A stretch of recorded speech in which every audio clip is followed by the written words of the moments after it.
السلام عليكم، ازيكم يا حبايبي؟ اللهم صل على سيدنا محمد. عملنا بقى صينيه البطاطس بالجوانح كده، عملناها اكله اقتصاديه عملناها النهارده. وعملنا جنبها شوربه لسان. ده كان الشوربه كانت عندي وعملت بيها لسان، وعملنا شويه رز كده بالشعريه. بصوا ما شاء الله، شوفوا البطاطس عامله ازاي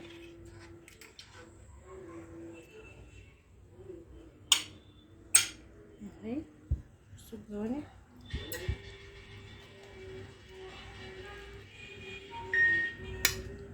سخنه طبعا، لسه مطلعه الصينيه حالا. بصوا عامله ازاي اهي. بصوا،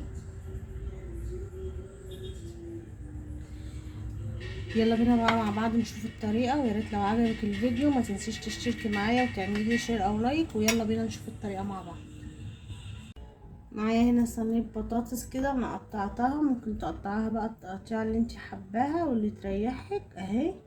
وهنا ورقتين لوري، حابه تستغني عنهم براحتك. طبعا هنعمل صينيه بقى بطاطس بالاجنحه، هنعمل اكله اقتصاديه كده النهارده.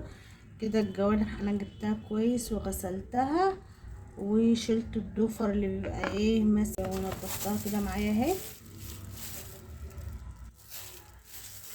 ورشيت على رشه ملح ورشه فلفل وليمونه كده. قبل ما اقشر بقى البطاطس وكل ده عشان بقى قشره الليمونه. هنا بقى قطعت بصل وفلفل موجود عندك، ودول فصين كده من الثوم، لان هضيف معلقه كده معايا من هرسه الشطه اهي. عايزه تحطي شطه ناشفه براحتك. عندك هرسه شطه زي كده حطي اهي. هنزل بالبصل والفلفل كده اهو على الاجنحه، ونقطع كده فصين الثوم كمان اهو.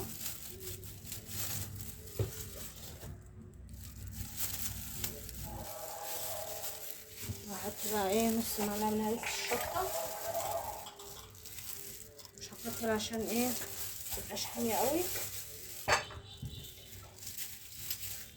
ده كده عسل اسود، معايا عسل اسمر، مش حابه تحطيه براحتك.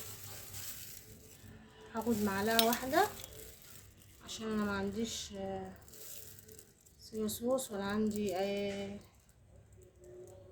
بتاع ده كاتشب، ولا عندي صويا صوص. تمام. هقلب بقى كل الخليط ده كده مع بعضه اهو.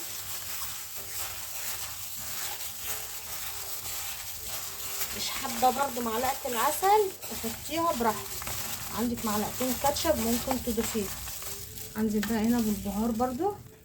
دي كزبره ناشفه، دي بصوا نقطه بسيطه كده من القرفه، مش حابه تحطيها ما تحطهاش، بس انا بحب احطها كده، بحبها في صينيه البطاطس.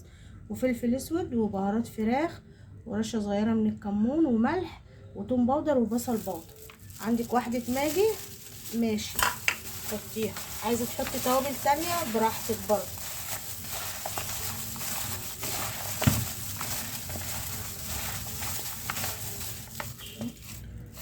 معايا كده اهي. عندك بقى طماطم فريش براحتك انزلي، انا عندي دي صلصه كده اهي، طماطم كده مفرزاها هنزل بيها برضه اهو.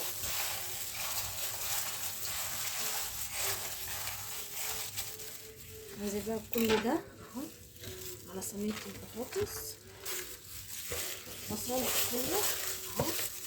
بس انا بقى هرص الايه الجوانح كده الاول.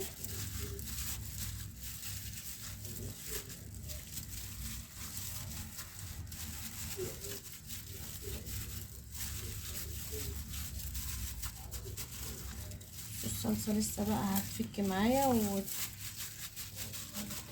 اهي بالشكل اللي انتوا شايفينه كده معايا. هحط بس شويه ميه صغيرين هنا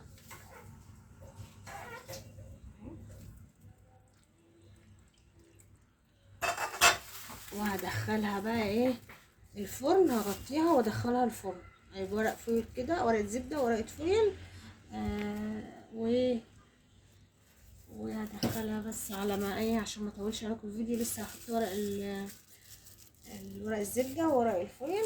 هغطيها بقى واقوم مدخلاها ايه في الفرن. ما تستوي بقى هخرجها واوريها لكم. نسيت بقى ما حطيتش سمنه، حط كده معلقتين من السمنه،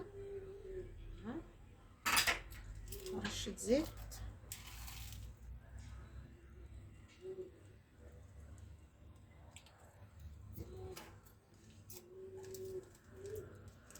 حط بس رشه بسيطه كده من الماجي، لو مش حابه خلاص براحتك، بس بصراحه بتديها طعم حلو.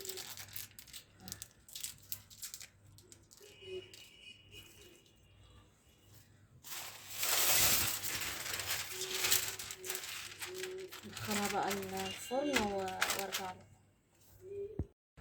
انا حطيت صينيه بقى البطاطس بالجوانح في الفرن. طبعا الولاد عندي بيحبوا لسان العصفور وما عنديش شوربه كده خلاص، دي كيس بقى شوربه كده بكيسها عندي، تبقى شوربه لحمه، شوربه دسمه، بقوم عاملاها بطلعت اهوت، هعمل منه شوربه لسان، وهعمل لهم بقى شويه رز بالشعريه او حبه وحبه. في الحاجات اللي زي دي اللي انت مش هتستخدمي اي حاجه، ما عندكيش شوربه، وهنعمل حاجات كده. بصوا يا جماعه، انا بروح عند الجزار، طبعا كلنا بنروح مثلا تقطعي لحمه، بتجيبي لحمه فبتبقى عارفه الجزار اللي انت بتتعاملي معاه، فبتقولوا له يعلك مثلا ماسوره، يعلك 2. هي الماسوره مثلا بيديك الواحده فردانيه بيديلك مثلا ب30 جنيه، لما بحجز عنده 2 باخدهم مثلا ب50 جنيه ولا حاجه، فبيكسرهم لي، فمثلا في اطباق بحطهم في اكياس زي كده اهي. بصوا اهي، ممكن لو مش عندك شوربه هتعملي اي حاجه، عايزه تعملي محشي النهارده، عايزه تعملي اي حاجه. بصوا قلبها من جوه، بصوا اهي ما شاء الله عامله ازاي. فبكيسها كده اهي، وبحطها عندي في الديب فريزر، او بتحطيها في الفريزر عندك اهي، وهي على حسب بقى استخدامك. هتعملي مثلا النهارده جايبه نص كيلو لحمه، واللحمه مش دسمه ومش هتطلع لك شوربه حلوه، ساعات الجزارين بيعملوا كده، فبقوم بطلعها معاها مثلا نص ماسوره، بتدي للشوربه طعم. مش هتعملي اي اكل النهارده وفي شوربه، ممكن تطلعي ماسوره وتعملي عليها شوربه وتعملي عليها احلى اكله. قلت برضه اقولك مننا كلنا بنستفاد من بعضنا، وكل اللي عارف معلومه بيقولها للتاني، وكلنا ربنا يا رب يجعلنا ايه نفيد بعضنا. اعمل بقى شوربه اللسان وارجع لكم.